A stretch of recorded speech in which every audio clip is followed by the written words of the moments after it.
హల్లెలూయా. అందరికీ praise the lord. ప్రభునందు ప్రియమైన దేవుని బిడ్లారా, మీకు ఆత్మీయ ఆహారాన్ని అందించడానికి దేవుడు ఈ చక్కటి అవకాశాన్ని మరొకసారి మీకు అనుగ్రహిస్తూ ఉన్నాడు. కాబట్టి కొన్ని నిమిషాలు దేవుని వాక్యాన్ని మీరు జాగ్రత్తగా వినాలని ప్రభు పేరట మనవి చేయుచున్నాను. గత కొన్ని రోజులుగా మనము దేవుని యొక్క ఆత్మీయ ఆహారాన్ని భుజిస్తూ ఆమోసు గ్రంథాన్ని ధ్యానించాం. అయితే ఆమోసు అను మాటకు అర్థము భారము. ఈ యొక్క ఆమోసు గ్రంథాన్ని రచన తనే స్వయంగా రాశాడు. క్రీస్తు పూర్వము సుమారు 746 సంవత్సరం నుండి 786 సంవత్సరాలలో ఇది వ్రాయబడింది. ఆమోస్లోని ఆత్మీయ అనుభవాలను మనము తెలుసుకుందాం. నేను ఇంతకుముందు చెప్పాను, తిరిగి అది మీకు జ్ఞాపకం చేయాలని కోరుతూ ఉన్నాను. మొదటిది, ఆమోసు కష్టపడే స్వభావం ఉన్న వ్యక్తి. రెండవది, దేవుని పని పట్ల భారము కలిగిన వాడు ఆమోసు. మూడవది, ఇజ్రాయేలు ప్రజలను హెచ్చరించాడు. దేవునికి మహిమ కలుగునుగాక. ఈ హెచ్చరిక అనేది దైవ సేవకుల నుండి వచ్చినప్పుడు మనము బాధపడకూడదు. అది మన మంచి కొరకే, అది మన మేలు కొరకే అని దైవ సేవకుడు మనలను హెచ్చరిస్తూ, గద్దిస్తూ, బుద్ధి చెప్తూ సంఘంలో కాపరిగా ఉండి నడిపిస్తూ ఉంటాడు.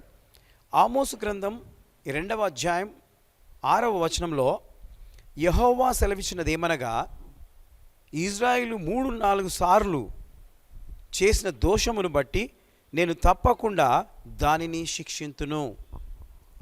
ప్రియమైనటువంటి దేవుని బిడ్డరా, మరి దేవుడు శిక్షను ఇజ్రాయెల్ ప్రజల మీదకి పంపిస్తున్నాడు.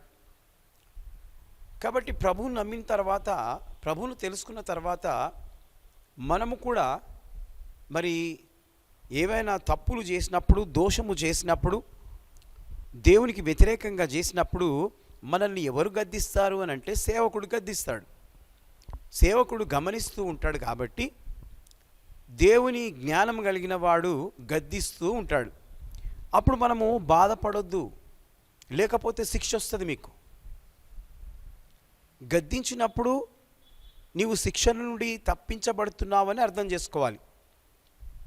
కాబట్టి దేవుని శిక్ష వచ్చిందనుకోండి, వాళ్ళు లేవలేరు. కాబట్టి దేవుని బిడ్డలారా, యేసుక్రీస్తు నామంలో నీకు శుభములు. ఎక్కడ పాపం ఉంటే అక్కడ శిక్ష ఉంటుంది. ఎక్కడైతే పాపం జరుగుతూ ఉంటుందో అక్కడ శిక్ష ఖచ్చితంగా వస్తుంది. కొంతమందికి త్వరగా వస్తుంది, కొంతమందికి ఆలస్యంగా వస్తుంది. కాబట్టి ఈ మాటలు వింటూ మీరు తెలుసుకోవాలని కోరుతున్నాను.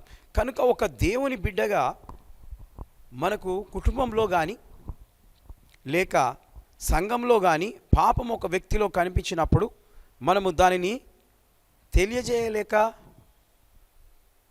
హెచ్చరించాలి.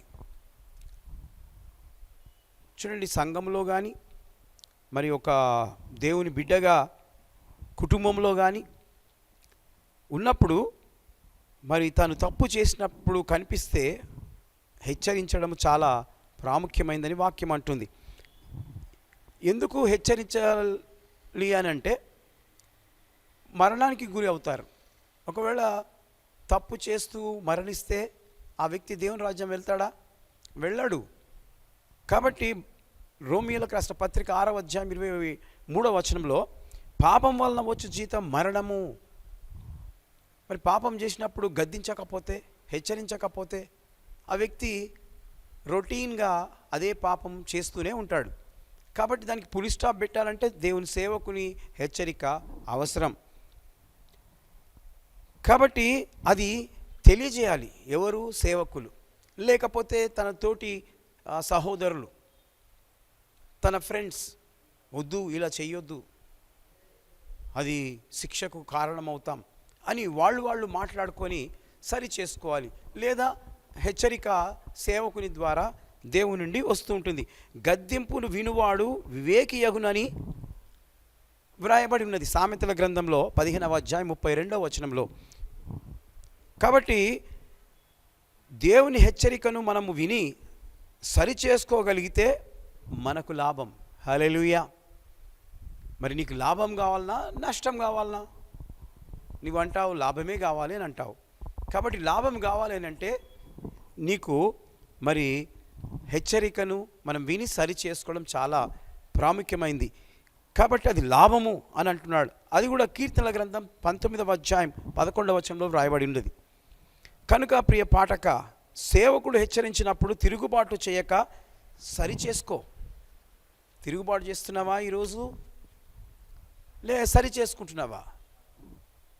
తిరుగుబాటు చేస్తే అది నీకే నష్టం, సరి చేసుకుంటే అది నీకు లాభం. అప్పుడు నీకు అది లాభకరమగును. గద్దింపును లక్ష్యపెట్టువాడు ఘనతనందును. హల్లెలూయా. నీకు ఘనత కావాలంటే గద్దింపు చాలా అవసరం. ఈ మాటలు సామెతల గ్రంథం 13వ అధ్యాయం 18వ వచనంలో మనం చూడగలం. మనకు ఘనత కావాలంటే మనము హెచ్చరించబడాలి. కాబట్టి దేవునికి స్తోత్రం కలుగునుగాక. ఆమోసు ఎంత భారముతో ఆయన మరి మాటలు చెబుతూ ఆయన గద్దిస్తూ ఇజ్రాయెల్ ప్రజలను సరిచేస్తూ ఉన్నాడు. ఈ రోజున నీవు కూడా సరి కావాలని ప్రభు పేరట మనవి చేయించున్నాను. 4వది, దర్శన అనుభవం కలిగిన వాడు ఆమోసు. దర్శనము అనుభవం కలిగిన వాడు ఈ ఆమోసు. ఆమోసు గ్రంథం 1వ అధ్యాయం 1వ వచనంలో ఇజ్రాయిలును గూర్చి తెకోవాలోని పశువుల కాపరులలో ఆమోసునకు కనబడిన దర్శన వివరణం. ఆయనకు దర్శనము కనబడుతూ ఉంది. దర్శనం అనగా ఒక అసాధారణ అనుభవం మరియు తెలియని సంగతిని వెల్లడి చేయడం. ఒక పశువుల కాపరికి ఈ అసాధారణ అనుభవం ఎక్కడ నుండి వచ్చింది? ఒక గొల్లల కాపరికి ఈ యొక్క దర్శనము దేవుని నుండి రావడం వల్ల ఆయన ఆ దర్శన భావాన్ని ఇజ్రాయెల్ ప్రజలకు, అక్కడ చాలామంది ప్రజలకు ఆయన తెలియజేస్తూ ఉన్నాడు. దేవుని యొద్ద నుండి మాత్రమే ఈ దర్శనము కలుగును. హల్లెలూయా. దేవుడు దర్శనము చూపిస్తే చదువులేని పామరులు కూడా రహస్యాన్ని తెలుసుకోగలుగుతారు. కాబట్టి దేవుని బిడ్డలారా, దేవుడు ఏర్పరచుకున్న కొంతమంది వ్యక్తులకు మాత్రమే ఈ దర్శనం కలుగుతుంది. దీనివల్ల జరగబోయే సంగతులను తెలుసుకోవచ్చు. అంటే ఏదైతే జరుగుతుందో అది దేవుడు తెలియజేస్తూ ఉంటాడు. కొంతమంది ప్రవచన రూపకంగా సంఘానికి మేలు కలుగునట్లుగా ప్రవచిస్తూ ఉంటారు. ఇక్కడ దర్శనాన్ని చూస్తున్నాం. ఆమోసుకు చదువు లేదు, గొర్రెల కాపరి అయినా ఆయన దర్శనాన్ని దేవుడు చూపిస్తూ తనను అనేకులకు తెలియజేయడానికి వాడుకుంటూ ఉన్నాడు. దేవుని ఉద్దేశాన్ని తెలుసుకోవచ్చు. ఎఫెసీయులకు రాసిన పత్రిక 3వ అధ్యాయం 3వ వచనం ప్రకారము, క్రీస్తు మర్మము దేవదర్శనము వలన నాకు తెలియపరచబడును అన్న సంగతిని గూర్చి మునుపు సంక్షేపముగా వ్రాసి తిని. అపోస్తలుడైన పౌలు మరి ఎఫెసీ సంఘానికి తెలియజేస్తూ రాస్తూ ఉన్నాడు. అనగా దేవుని మర్మము కూడా దర్శనం ద్వారా తెలియను. చూడండి, దేవుని మర్మము దర్శనం ద్వారా తెలియజేస్తూ ఉంటాడు దేవుడు తన సేవకునికి. కాబట్టి దేవుని బిడ్డలారా, దేవుడు ఈ రోజున మరి పేతురు భక్తుడు కూడా ఈ దర్శన వరము కలిగి ఉన్నాడు. పేతురు భక్తుడికి కూడా దర్శన వరం ఉన్నది. కొంతమంది తప్పుడు దర్శనాలు చూసి చెప్తూ ఉంటారు, దానికి శిక్ష తప్పదు. కాబట్టి దేవునికి స్తోత్రం. ఈ యొక్క దర్శనము పేతురు కలిగింది. అపోస్తల కార్యం 16వ అధ్యాయం 10వ వచనంలో మనం చూడగలం. కనుక ప్రియ దేవుని బిడ్డలారా, ఇలాంటి అనుభవాన్ని విశ్వాసి కలిగి ఉండవచ్చు, సేవకుడు కలిగి ఉండవచ్చు. ఈ అనుభవము ఆమోసు కలిగి ఉండి ఇజ్రాయెల్ను హెచ్చరించాడు. ఈరోజు ఈ దీనదాసుడు హెచ్చరిస్తూ మీరు సరి కావాలని, ప్రభు మార్గంలో సరిగ్గా నడవాలని కోరుతూ ఈ ఈ మాటలు సెలవిస్తున్నాడు. నీవు నేను కూడా ఈ అనుభవం కలిగి ఉండాలి. ఈరోజు నీకు అనుభవం లేకపోతే ఈ మాటలు విని నీవు అనుభవం కలిగి జీవించాలని ఈ మాటలు చెప్తూ ముగిస్తున్నాను. దేవుడి మాటలు దీవించి ఆశీర్వదించును గాక. May God bless you.